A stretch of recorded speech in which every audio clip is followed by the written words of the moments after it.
Tutambue kwamba hili jambo ambalo tunakwenda kulifunga hivi sasa ni katika miongoni mwa jambo kubwa katika dini ya Allah Subhanahu wa Ta'ala. Yaani kama utaangalia huu Uislamu kuenea kwake na kukua kwake na kufundishwa kwake ni kwa sababu ya hikma ya ndoa kwa Allah Subhanahu wa Ta'ala ameiweka baina ya mke na mume. Mtume wetu Muhammad sallallahu alaihi wasallam yeye ndiye ambaye amepokea dini kwa Allah na akaisambaza kwa maswahaba wakaisambaza katika miji mbalimbali. Ukimwangalia mtume na sahaba zake na wale ambao wamepokea dini ni watu ambao kwamba wanatokana baina ya baba na mama.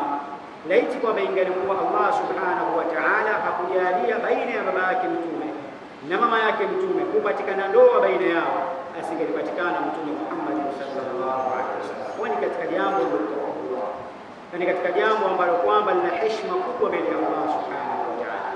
Maisha ya ndoa sio kama wengi ambao wanadhania, kwa sababu wengi katika watu wanaishi kama maisha ya ndoa ni maisha ya raha.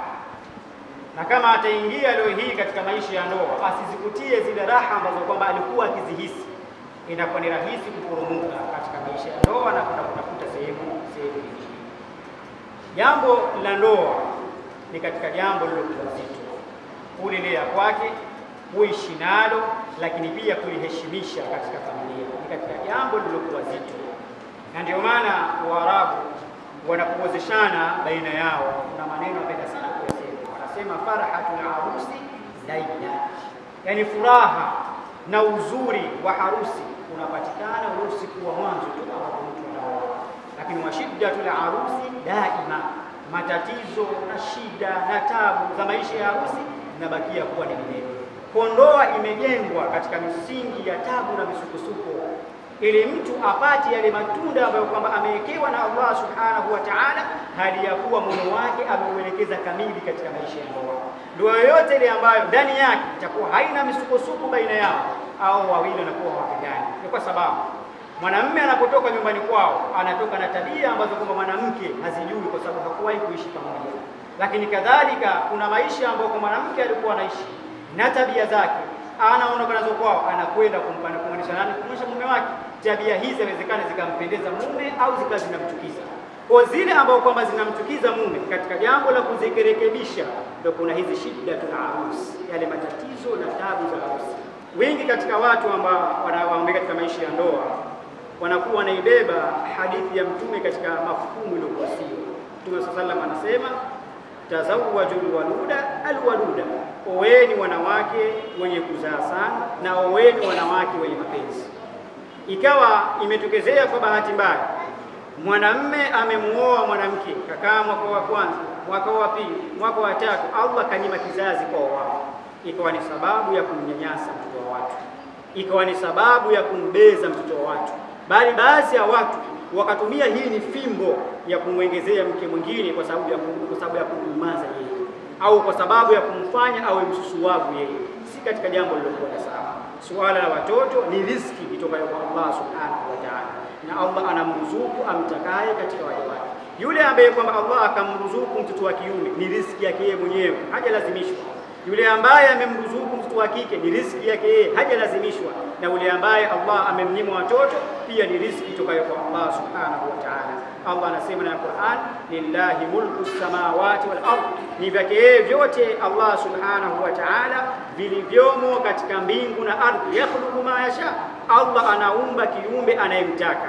Yahibu liman yashau inatha wa yahibu liman yashau dhukur, Allah anampa zawadi amtakaye kwa kuzaa mtoto wa kiume na anampa zawadi amtakaye kwa kuzaa mtoto wa kike. Wa yaj'alu ma yashau aqima, kisha Allah Subhanahu wa Ta'ala anamjalia amtakaye kuwa ni tasa akawa yeye hasa. Kwa hiyo kwamba yoyote yule ambaye kwamba atakayekuwa mtoto, hii ni fursa na zawadi kutoka kwa Allah, na atakayenyua mtoto, haya ni majaribu yatokayo kwa Allah Subhanahu wa Ta'ala. Kwa kuna sifa mtoto wa watu unapomchukua ni mmoja kumzaa naye au hujazaa naye, ni juu yako kumuonesha mapenzi mtoto wa watu, ni juu yako kumlea kwa vizuri mtoto wa watu, na ujue kwamba mwanamke analelewa zaidi ya vile ambavyo baba mzazi au mama mzazi anapomlea mtoto wake. Hawa watoto unawaona fujo zao, karaha zao, vituko vyao, hawawezi kuazili vituko na karaha za wanawake. Kwa kama unapokuwa unazikumbatia vituko vyao na raha zao na furaha zao na shida zao, kwa sababu unawachukulia kama ni watoto, na mwanamke pia mchukulie hivyo hivyo. Anapokukera, anapokuuzi, yachukue yale matatizo yake yote ambayo anakufanyia, yaingize katika bahari ya mahaba ambayo Allah subhanahu wa ta'ala ameiweka baina yako wewe na baina ya mke wako. Utaishi katika maisha ya amani, katika maisha ya raha, na mtakutana mbele ya Allah subhanahu wa ta'ala hali ya kuwa mmeridhika. Huyu mtoto watu unakumchukua kwao, si kama ilikuwa hali alikuwa anakula nyumbani, si kama ilikuwa havai alikuwa anavaa nyumbani, sio kama ilikuwa hana sehemu ya kuishi, ana sehemu kwenye chumba chake kaekiwa maalum kwa ajili ya kujistiri. Mchukue mtoto wa watu, kamlee au kamuendeleze katika hayo ambayo wazazi wake wameanza naye, lakini pia usikasahau kumsimamia katika jambo la dini ya Allah subhanahu wa ta'ala. Hili ni jukumu kubwa ambalo wanaume tumebebeshwa, na wengi katika wanaume wanadharau. Kamlee mtoto wa watu katika misingi ya dini. Uwezo mwenyewe kusoma au kumsomesha, mtafutie sehemu akaisome dini ya Allah subhanahu wa ta'ala. Mtume sallallahu alaihi wasallam aliambiwa na Allah subhanahu wa ta'ala ndani ya Qur'an asije akawazuia vijakazi vya Allah subhanahu wa ta'ala kwenda katika nyumba za Allah subhanahu wa ta'ala kwa ajili ya kuisoma dini ya Allah subhanahu wa ta'ala.